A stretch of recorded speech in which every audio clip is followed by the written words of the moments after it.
Welcome to the Law and Order podcast, a show about why games matter and how they shape our lives. I'm James Padley, and as always, I'm joined by my very good friend, Amrit Aldridge. Hello, James. How are you doing, my friend? Mate, I'm positively effervescent tonight. Effervescent? Yeah, I just thought I'd throw in a big long word to make it sound like I'm, super literate and smart. There you go. That would get you a lot of points on the Scrabble board, I reckon. Oh, it would.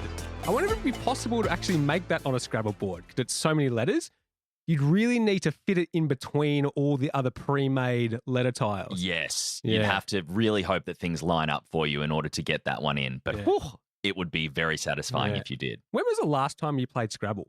I used to play Scrabble with my grandma back when she was alive at her house. She had like an official Scrabble table. Oh, no way. It was like super primo profesh. He's awesome. Yeah, it was amazing. You don't see anything like that made anymore, but it was so impressive. And I used to sit and play with her. That is cool. And the only other thing that I guess would come close to that is when Words with Friends was really big, like a decade ago? Yeah. What about yourself? I actually played Scrabble on holiday. Oh, no, it's in between that. I'm thinking about when I was in New Zealand a couple of years ago and I played in this hut called Rex Simpson's hut with my friend Jono. We went up to this mountain hut and there was this Scrabble set, but it was German Scrabble. So occasionally you get a letter O with an umlaut that was worth like 9 or 10 points. Ooh. So it was awesome. It was awesome. Nice. I wouldn't have known what to do with it, but I would have just tried to put it wherever. But yeah, also very, very fun. Grandmas and Scrabble. Yeah. Same. Used to play at my grandma. It's so elite. She used to just play by herself as well sometimes, just to like keep her mind sharp. Yeah. Yeah. Love that. Playing against herself. Would she get up and walk to the other side of the table? Oh, no, she didn't do that, but maybe she had the super pro table like your grandma. Yeah. Yeah. There you go. Other than Scrabble, is there anything you've been playing of late, James? Anything I've been playing, I am still working my way through Pacopia. Yeah. I've nearly finished the main story. Loving it still? Still really enjoying it. Yep. I am starting to hit a bit of a wall. Yep. It's really cool. I'm just not as creative long term, I think. So I see all these things that I want to do and I go, I want to build that. I want to do X, Y, Z. But I get tired or I get a little bit bored when it takes so long to do. And I'm so impressed by some of the things that I see online. Like I follow the Pacopia subreddit to see some of the things that these people are creating. Cool. And it's just like, how? And they've obviously come from playing games like Minecraft and Animal Crossing and things like that where they've decorated to the nth degree. Yep. They obviously also have a lot of time, which I don't have. But they also have a lot of experience. Yeah. And I think when they play a game like that, that becomes their game. Yep. And that's the only thing that they will play. Yep. Like there are still people that are only playing Animal Crossing New Horizons. Like that's their game. Yeah. And so they become masters at it. And I feel that this is a similar scenario with Pacopia, whereas I'm getting ready to move on to another game now. Yep. There is still so much I could do. There's an infinite amount of things that I could build and create and unlock. But I'm just hitting a point where I'm like, I think I'm ready for a deeper story. Yeah. A deeper story, a more mature, grounded story. That's not to say I'm still not having a blast. Yeah. I absolutely am. Yeah. But I think I'm starting to get an itch for something with a little bit more depth narratively. Yeah. Well, speaking of narrative depth, you'll be very excited to hear I have finally started playing Expedition 33 this week. Yes, he has. Yeah. That is very, very exciting. Loving it so far. Really loving it so far. And yeah, I think the story, fabulous. It's a beautiful game. Like, it just looks so good. The characters are awesome. Some of the dialogue at the start I just thought was exceptional. And everything and everyone is just so French. I love it. Yeah. They all just look so French. They're all just wandering around in berets. And I'm just like, why in this futuristic society are we all still in berets?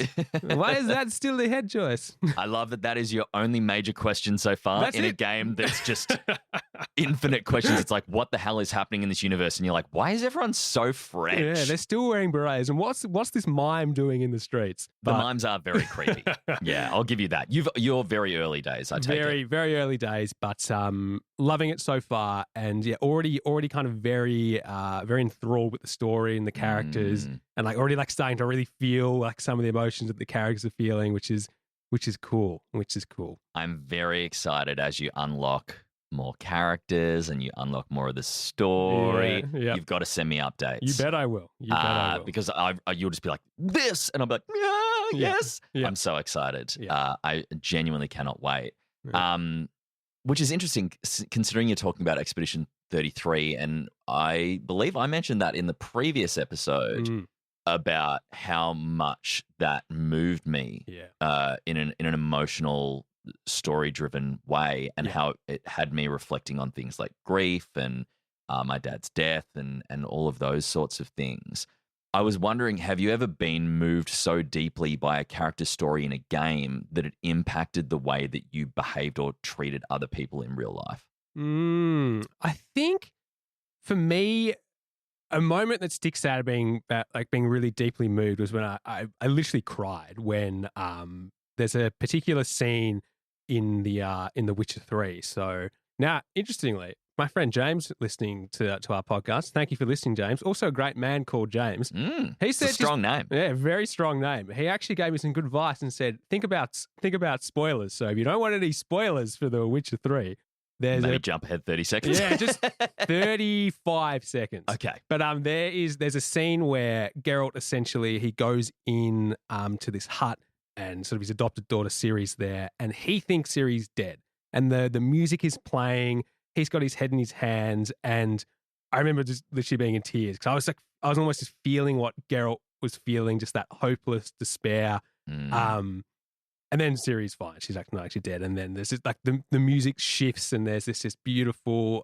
Then I started crying. I was like happy, and I just remember that I was like, wow, I am really, really invested in this, and I'm kind of feeling what I think Geralt would be feeling at this stage, which just a cool memory of that question. Yeah, I feel you. For me, I think the one that really stood out is the hospital scene at the end of the first Last of Us game. I don't have any children. I soon will later on this year. We're expecting a bebe. Yes. But at the time when I first played that, this was like over a decade ago, I think. I can't remember the first time I played The Last of Us, but for me, having that feeling of being like a father in that moment, like you would do anything. Yeah. And the sheer amount of empathy that you have for Joel in that moment, even though he's doing an unspeakable thing, was incredibly moving. I remember after that hospital scene, I had to put the controller down and just like walk away. Yeah. I don't know if it necessarily changed the way that I treated people in the real world, but it was definitely a deeply kind of empathetic moment. Yeah. And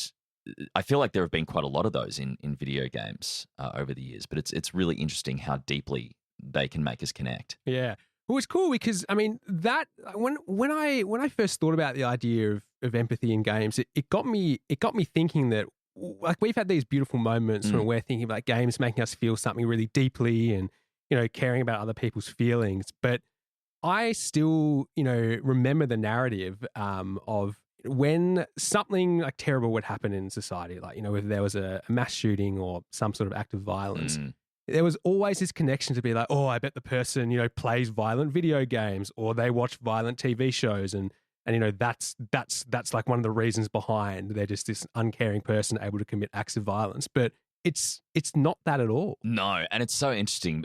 Video games have always been the scapegoat when it comes to that. And as you said, it's just not accurate. Yeah. And it's good that now that narrative has definitely dropped. It's definitely faded away a bit, but there's still echoes of it. And sort of like what I think we want to look at today is that what if games do the opposite thing? What if instead of making us less human or dehumanizing us, video games are actually teaching us how to understand each other better? What if instead of being these kind of, these things that could make us more violent or, make us more isolated, what if it's the opposite? What if they're really, really powerful tools for building something like empathy? Yeah, well, I mean, video games are so incredibly interactive. I think we aren't just watching people struggle in a film or in a TV show. We are becoming those people in the games, which I think is an incredible driver to elicit empathy. Yeah. So, yeah, I think, can video games make us more empathetic? Yeah, I think they can. Well, yeah, let's dive in. Let's look at it. But I want to go back. I want to go back a little bit and just kind of look at a little bit of the history of that sort of narrative. Yeah. I love history. You so do. so You do. there's always a few nods to history in this gaming podcast. But yeah, ever since video games came out, even kind of from the 70s, they've sort of always been linked with, like, what if they're going to cause violence? But sort of particularly from the late 90s in the States, the Columbine High School massacre was a really big tipping point because the two shooters were 18 and 17-year-old, and they were known to play the first-person shooter Doom. Ooh. At the time. They were known to play Doom. And that was one of the things that got latched onto by the media. Mm-hmm. And it created this huge moral panic about video games because video games weren't as mainstream as they are now. Yeah. And so the media latched onto that and they were sort of saying, here's something to blame. Yeah. Here's something that we can look at. Here's something that we can make the scapegoat. Look at the violence. They're shooting people. They've gone in and shot people. Exactly. And so that sparked a whole heap of research of basically people trying to connect video games to making people more violent. Oh, and it happens with so many different shootings as well. Like, I feel like news anchors, especially on like Fox News in the States, they immediately jump and it's like, it's the violent games. Like, I mean, there are school shootings every second day in the States, but like Sandy Hook is another example. Those perpetrators played games. The media and the politicians immediately latched onto it. It's a tale as old as time. Yeah. And it's really problematic. Yeah, I think it's problematic because there's a couple of big reasons. One is, although there have been some links, some studies have sort of drawn links to, if you play sort of violent video games, you can maybe have some slightly more aggressive behaviors. But there is no concrete causal evidence that links people who play like violent video games to actually going out and being violent in real life. There's just no evidence that links that. Like the APA, the American Psychological Association, they've done sort of studies and resolutions on this and sort of like every kind of 5 years from 2010 to 15 to 20 to 25. They've just basically released the same thing saying this is just not true. And like, there's research in this area, but there's no causal link. So we need to stop blaming that. And I think you've gone through quite a number of articles, haven't you? So we'll chuck a bunch of stuff in the show notes too. Yeah. It's interesting to read when you think about that history. Because the reality is the majority of sort of well-adjusted kids and teenagers, they do play violent video games. The majority of them do. Like they're playing sort of online games. We obviously talked about Fortnite in previous episodes, things like PUBG or Call of Duty. So they're playing that with their friends or playing them by themselves. But that does not mean that every single teenager is going out and just be like, oh, cool, now I'm going to be violent in real life. No, there are it's literally not true. Millions upon millions of people playing video games. Look at me. I'm such a soft little boy, am I? And like, I'm But not when he's playing games. Lock in. I'm now hard, James Bentley. I'm going to shoot. I'm coming to get you, noobs. But I really like, I am a very gentle, I'm going to say soft-spoken. I'm very loud, but I'm soft-spoken in the sense that I'm very empathetic and I'm very kind of conflict averse, and I don't fit a lot of those traditional stereotypical male gender roles. And I have played violent video games for years. Yeah, the amount of times that you have knocked me off Rainbow Road in Mario Kart, countless deaths that you have caused. That's your fault for trying to take over, my friend. I just had to try. I was about to be lapped again. But the second reason why, for me, that narrative is just really problematic is it just builds this sort of cognitive link where people think games are bad. It's just like, all games are bad. I mean, first of all, not all video games are violent. Like there's just so many games that just aren't violent. So I mean, that's a problem. And then these violent video games or these games that they do have, let's say, like your Call of Duty or things like that. There's so many good reasons why to play these games. So I think it's unfair, and it's pulled the narrative towards games, dehumanizing us, isolating us, making us less socially skilled, less empathetic. We talked about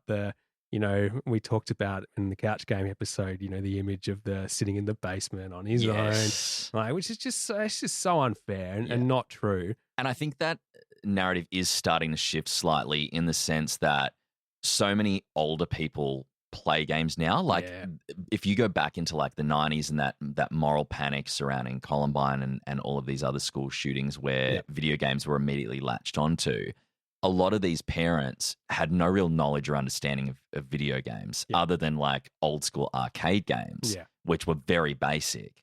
And so it was their first real introduction to, oh, wow, video games can actually be quite violent. Whereas now the average age of gamers is like 35. Yeah. And so a lot of these parents are very familiar with video games now, and they know that there is no causal link.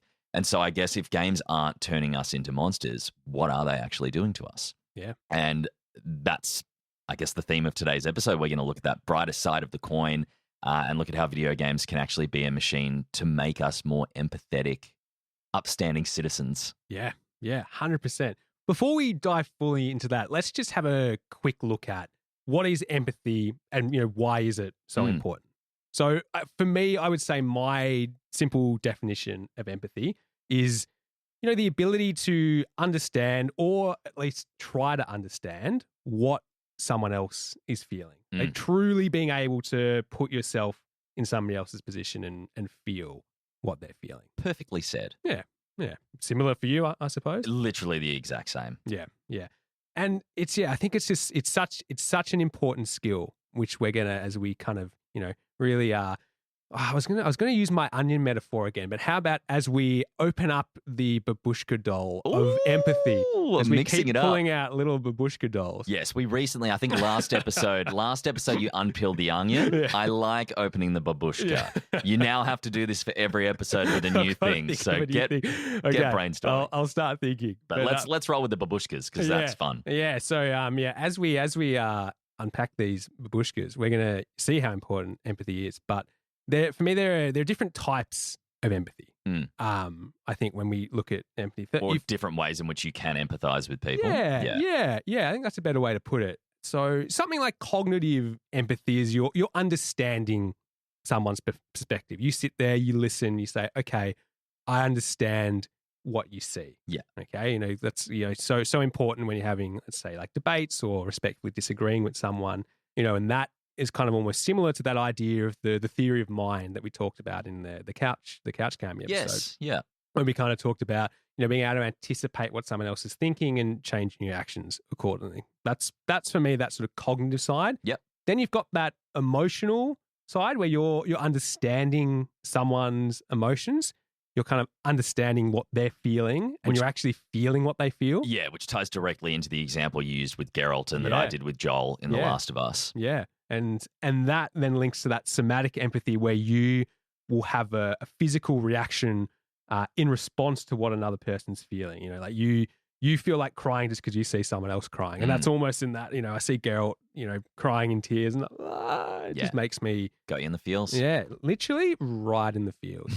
And who'd have thought? I'm just watching this not real person on a screen, crying, and it makes me cry. I'm sure everyone's got examples like this, right, from a movie or reading a book. Yeah, there's so many different types of media that allow you to that elicit empathy from you. Yeah, but it's such a key skill in the real world because it strengthens relationships with other people. Like, there's nothing more important to me. My ultimate skill, I believe, is my ability to connect and empathize with others. Yeah. And I think it is the core foundation of any relationship, from friends, partners, families, pets, whatever. And I think it ties directly to a person's compassion and awareness of another's suffering with a strong desire to help them and alleviate it. You see all these atrocities happening around the world and you just think, what can I do? Yeah. And it's nice in the sense that, we've been playing games together for so long, and I would almost say our friendship is almost built on a bedrock of a beautiful sense of empathy. I say we're both very empathetic and we care how the other person feels. We feel how the other person feels. So, bottom line is it just makes us nice to each other and we enjoy hanging out with each other. Yeah, absolutely. Nice. Except when you go into hard paddly game mode. I'm going to destroy you. This is what you get when you mess with the warrior. No, James, empathy. Remember the empathy.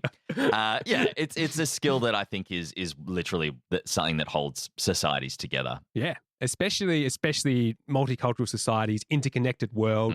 You're so many different people from different perspectives. Just being able to look at someone who does something differently or has grown up in a different area and try and understand and think, oh, they're not wrong. They're just different. Yeah. It's just such an important skill. So bottom line, I mean, empathy, it's not just it's nice if you have empathy. I think it's crucial and it's a core skill that not only we as individuals need, but society needs. Yeah, cornerstone of society. That's right. So if we tie this back to video games then, what video games do you feel have really helped build your empathy?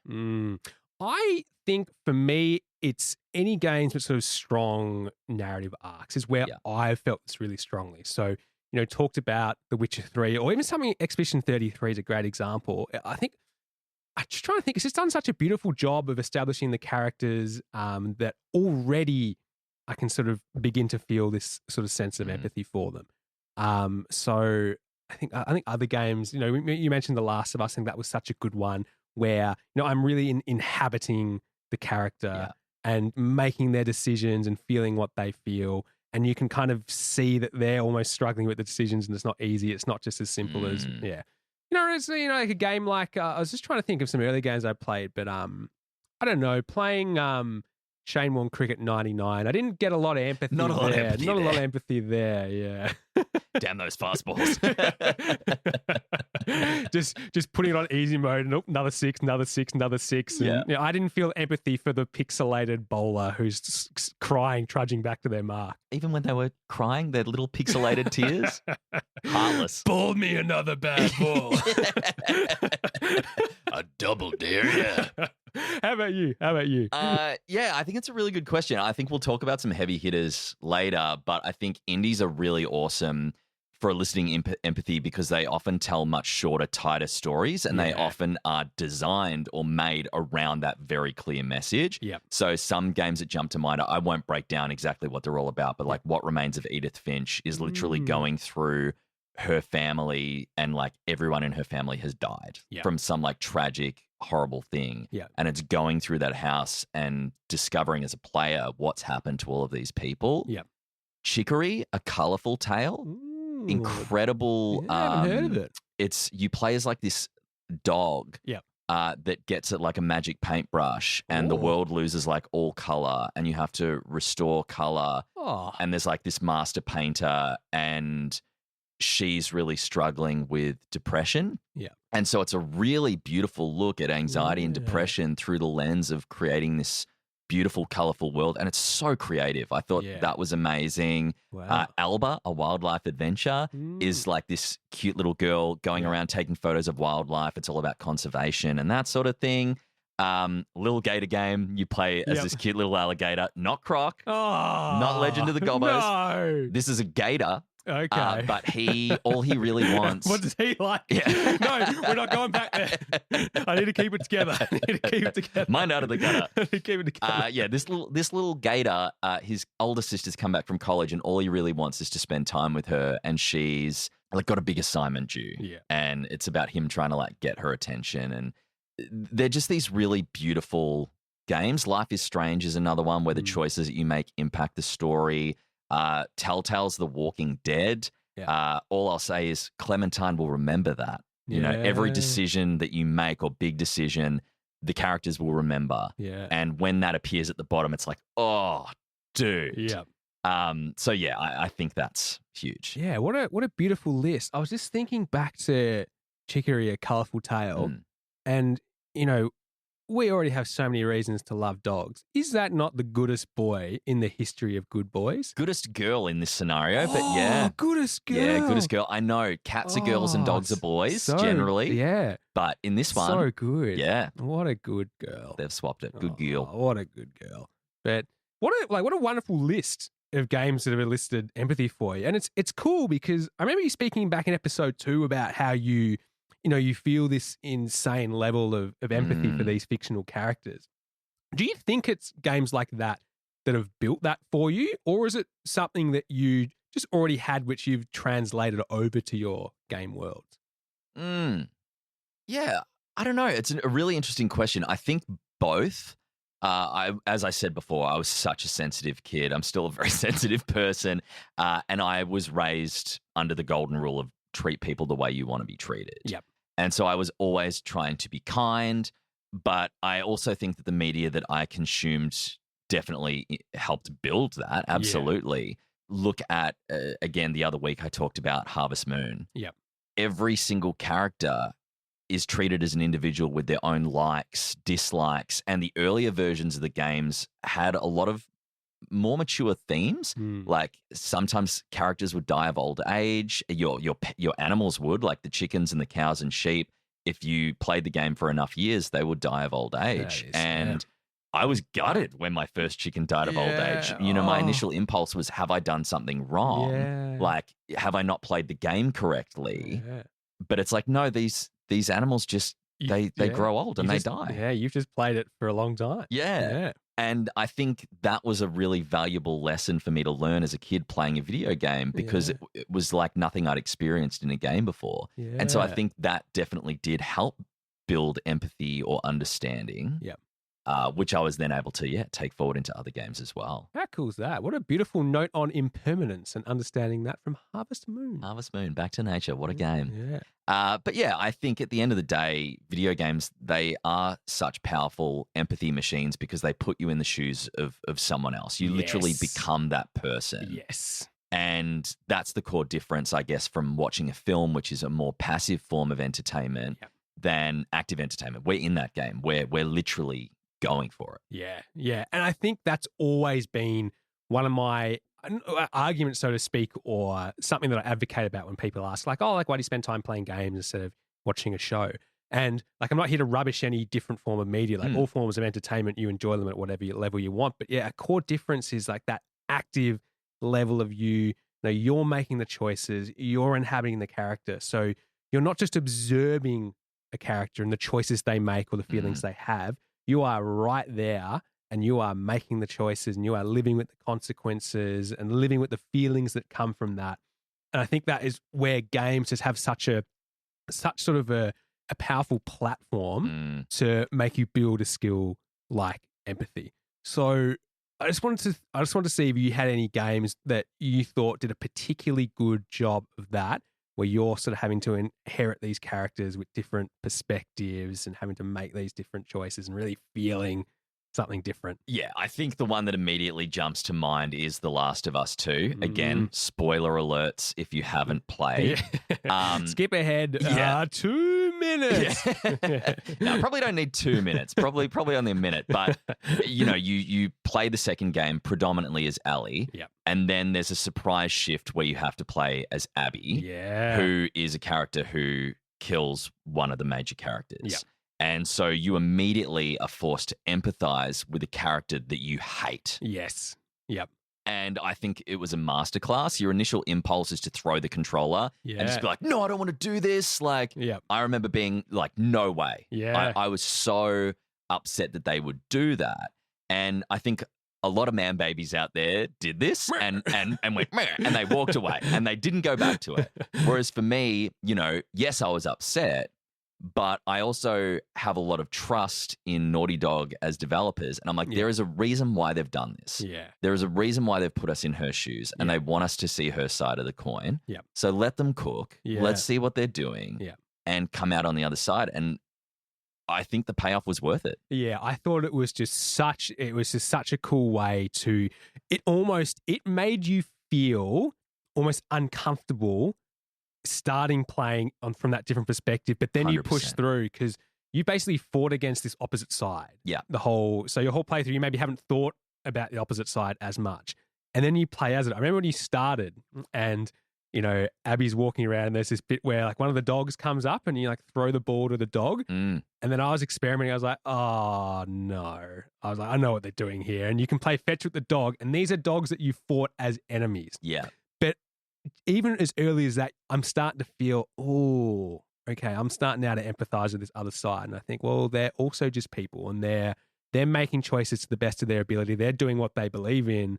Does that mean that they're right? Does that mean that they're wrong? And I thought that was just such a cool thing that it did to really kind of make you sort of inhabit that different perspective. And not only that, but you see, because Ellie is out on a mission of vengeance. Yeah. Like she is out for revenge. Yeah. And you see that slowly kind of dehumanizing her. But then by flipping the other side of the coin and playing as Abby, you see someone who has gotten her revenge. Yeah. And she's no happier for it. In fact, her life is now falling apart because of that. And I think you create that greater connection to Ellie and her downfall towards the end by seeing that other side of the coin. no one really gets their happy ending. Yeah. And I just think, the narrative depth of seeing both sides of those stories and ultimately ending up caring about both of them. I never thought I would care about Abby, but I did. Yeah. I don't agree with what she did. Was it justified in her eyes? Absolutely. Yeah. Absolutely, it was justified. In that world, probably. Yeah. Can I accept it as justification? No, we love those characters, but I get it. Yeah. Do you know what I'm trying to say? Yeah, 100%. Yeah. 100%. So I just feel like I'm going on a little bit of a ramble. Oh, we love a ramble, James. But I think that was an absolute masterclass in making us empathize with someone that we don't want to empathize with. Yeah, that's such a good point. Like someone that we didn't want to empathize with, but then we do. Yeah, we do. Yeah, but and that's cool because that's sort of where you're inhabiting almost different, I guess, a different morality or different sides with different alignments. But games, they can also get you to play as people from different cultures or genders or identity, experiencing things like, marginalization or discrimination. Yeah, are there any games that kind of jump to your mind? Like I obviously talked about Last of Us too. Yeah. I think actually thinking about that last thing I said in terms of, discrimination and marginalized perspectives, Detroit Become Human. Great game. Did you play it? I have, yeah. Yeah, I can't remember if we talked about it. Awesome game. Yeah. Awesome game. Where you're basically you're almost like witnessing an android almost like revolution through the lens of these different characters, and the androids are they're essentially the marginalized section of the population. Yeah, they're not treated like human. And every level I think is really cool in that there's sort of between 2 and 7 I think potential outcomes that can happen, and several different inputs that go into the ending of these outcomes. So, characters can die or become close friends or enemies, all depending on how you treat them and what you do. And all that is set within this, this really cool sort of world where you're playing as that mistreated group of society, and you're trying to understand, and you're gaining an understanding as you play as well of what it is like from their side. Like, what is it like, to be under the boot? Yeah. Like, what does that feel like? And then you're trying to choose your actions based on what you would do if you were in their shoes. Yeah. And I think it's such a beautiful way to explore that. It's not just, hey, I'm kind of learning a bit about, what it's like to kind of, live under the heel of society. Yeah. It's also like, well, if I was there, what would I do? This is what it actually feels like. Yeah. Which is so incredibly powerful. And I think there's another game that does that really well. The game systems within that game. Yep. You are rewarded for being empathetic towards those characters. Yeah. And some games obviously have mechanics that encourage and reward you to be more empathetic, compassionate. Yep. Like the Paragon system in Mass Effect. Our second episode was Paragons v Renegades. Yeah. Obviously, you can choose to be a renegade. Yep. But ultimately, I think you have a much more rewarding experience if you do play as a Paragon. Yeah. There are so many different things that Mass Effect to me is just, it's one of my favorite gaming trilogies of all time. And I think, again, it perfectly aligns with a lot of the things that you talked about with marginalized communities. And I think xenophobia, because there's all these different alien species that you form connections with. And there's so many different elements within that game that make you connect to the people in that world. Yeah. Yeah. I think it's so cool when you, like, not only is the game through its storytelling and what it does can build your empathy, it literally is like, hey, if you're more empathetic, we'll reward you. Yeah. It's almost like teaching you to use your empathy muscle and you're kind of getting something from it. You know? Well, and you talked the other week or a few episodes back about Dishonored and how you literally didn't finish the game because you were trying to do a no-kill run. Yeah. And when you accidentally killed someone, you were like, no, I'm done. Yep. Yeah, because the world is just literally a better place when you don't kill anyone. Particularly the mechanic is set towards basically the more, if you kill more innocent bystanders, by accident or deliberately, and guards who don't need to be killed, who could just be, non-lethally taken down. Things like more rats will swarm you. You're more likely to be attacked. It's like a chaos. It's chaos is kind of the term for it, which, it just makes the world harder to navigate, which I just loved as a really cool metaphor. Yeah. It's like, like if you're real bad at empathy, the world's just going to be a lot harder for you to live in. That's true. You go around killing everyone, people are going to hunt you down. Like, you can't just go around mindlessly killing and being like, well. This is your problem when you went to Rome in your Assassin's Creed mode. You're like, why is everyone trying to arrest me? Yeah, why can't I jump into this haystack? This is surely a good enough hiding spot. Yeah. Like, what's the problem? But yeah. Yeah, I think they definitely reward empathy, but I think we also get so emotionally invested through the stories that these games are telling as well. Yeah. Like, Detroit is a fantastic example of developing that depth. Yeah. Yeah, we just build these attachment to characters that we care about. Yeah.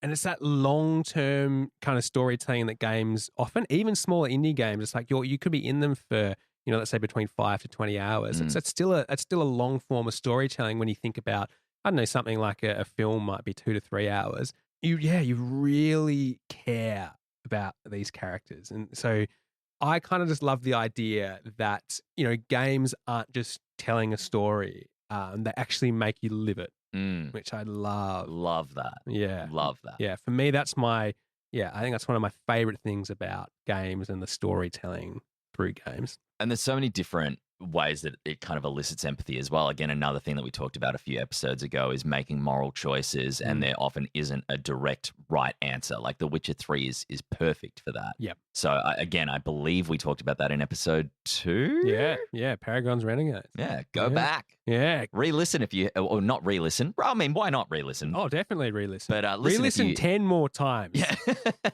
Get those numbers up, baby. Like and subscribe. But no, if you haven't listened to episode 2, go back and listen to episode 2. It's a cracker. But those choices, they make you think and they make you reflect. Yeah.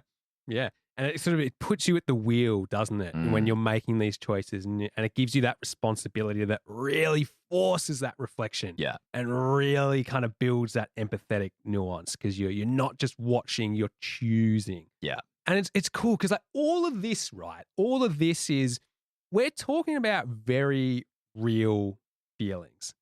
And it's why I always hate the throwaway line when you talk about games or you talk about something that's meaningful or impactful. And, someone says like, oh yeah, but it's not real life. I'm like, hey, I mean, look at these real feelings that we're feeling. We can feel a more real feeling playing a game than we can get in day-to-day life. Oh, 100%. And it makes me think, it's the same as reading a book, watching a TV show. All of these forms of media can add that depth. And it makes me think of that quote from George R.R. Martin in A Dance with Dragons, which is, a reader lives 1,000 lives before he dies. The man who never reads lives only one.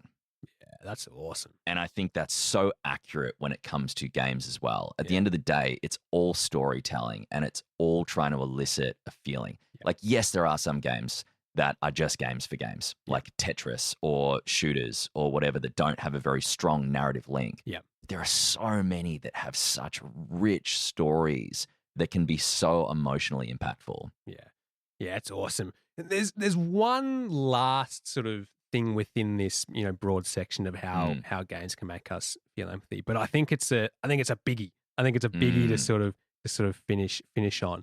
It's the exposure to the other, which we've touched on a little bit, but it's how games expose us and then put us in the box seat of these different cultures, different peoples, different ages.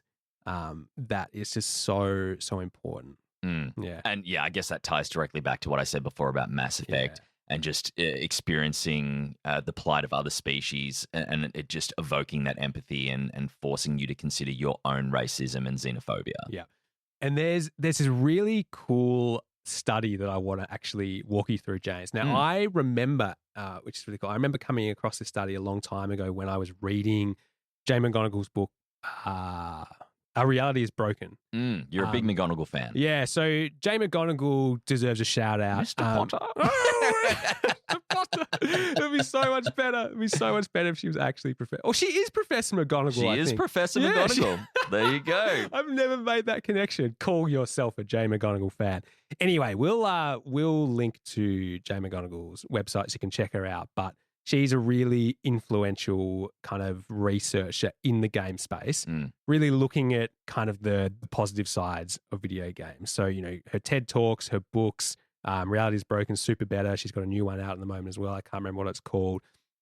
And she's like I guess she's like a bit of an inspiration, I guess, for some of the ideas on this podcast. Because when I first came across Jane McGonigal, I actually remember exactly where I was. I was driving in Yosemite National Park.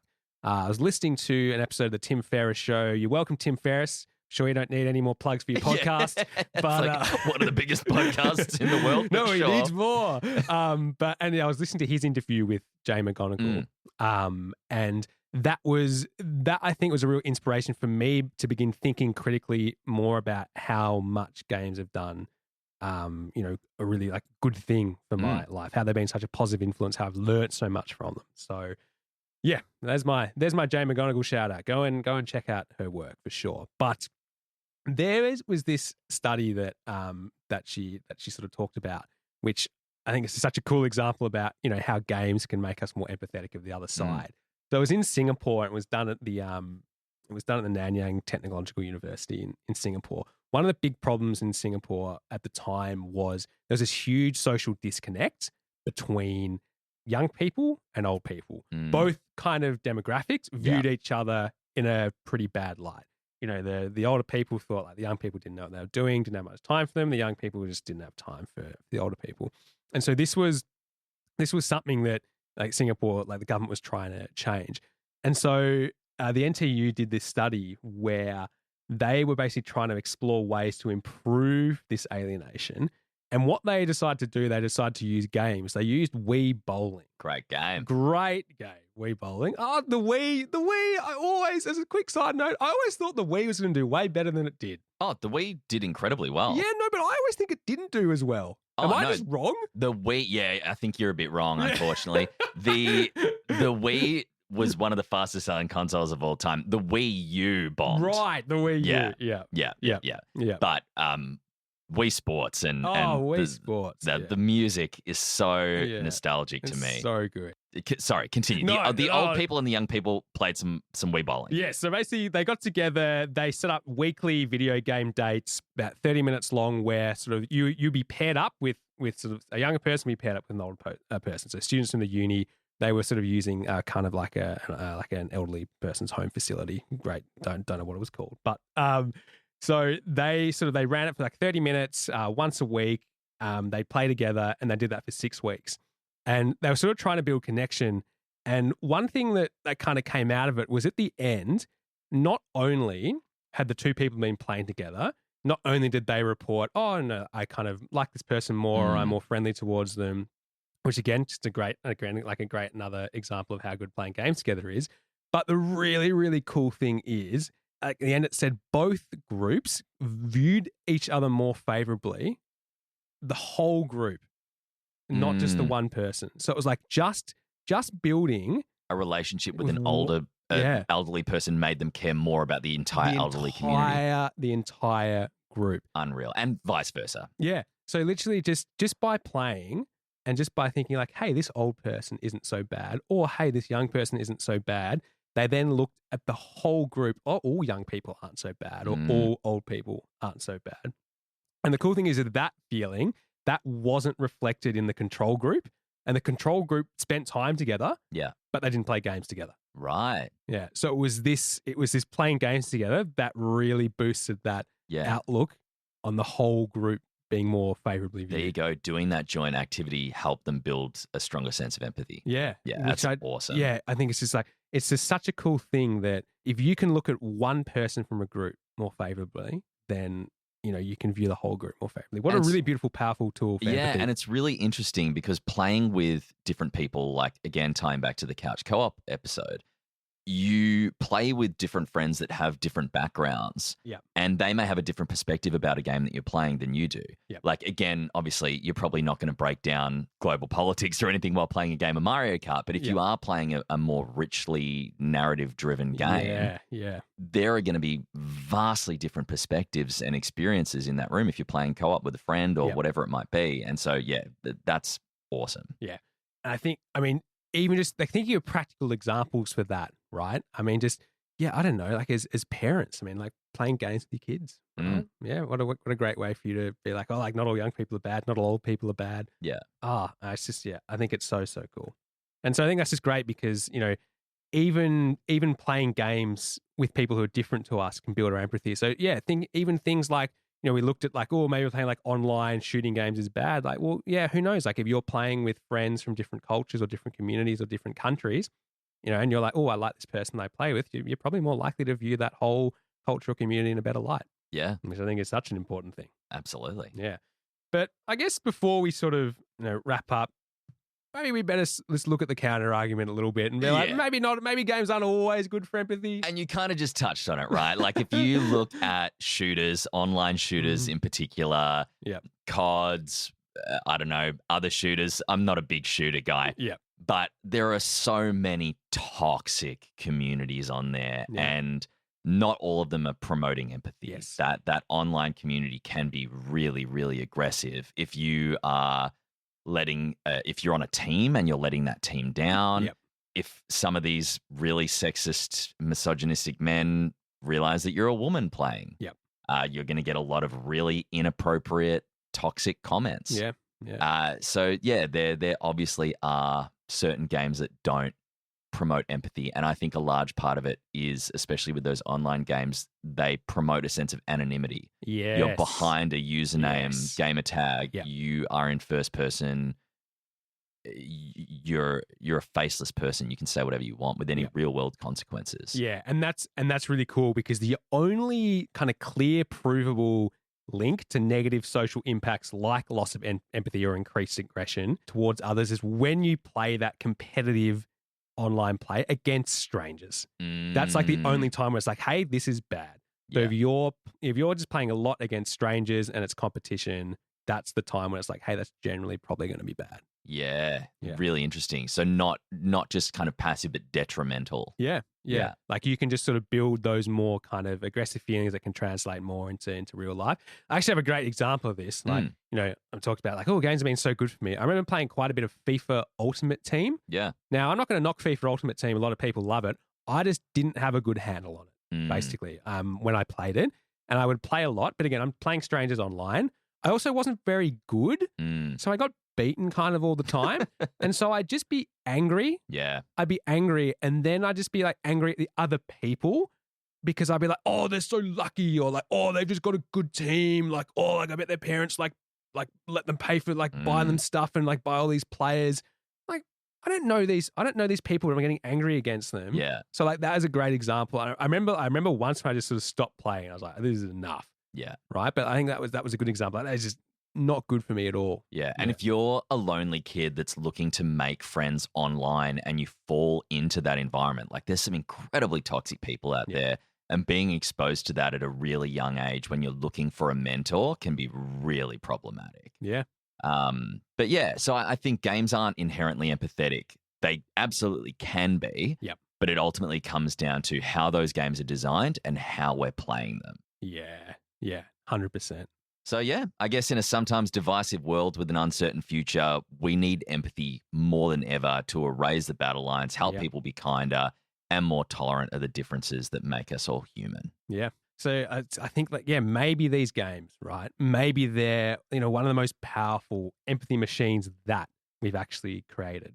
And all we need to do is realize this, fully lean into it, and know how to use this really, really beautiful tool that we have at our disposal. I love it. Your side quest for this week, if you're listening along, is to, when you're playing a game this week, notice when a game makes you feel something for someone else and ask yourself why.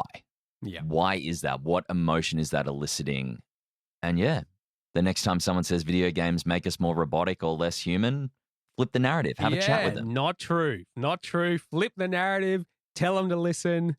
That's what they need. They need to listen to episode 7 of Law and Order. Get out there. Next time, like, if you're playing and your parents like, oh, these games, they're like making you more violent. No. Listen to Law and Order podcast. That's it. And episode 7. Or is this episode 8? I think this is episode 8. It is episode 8. There you go. Churning them out. So get out there, listen, understand others, and keep playing games that sharpen your empathy. And we will catch you again next week. You bet we will. Woo.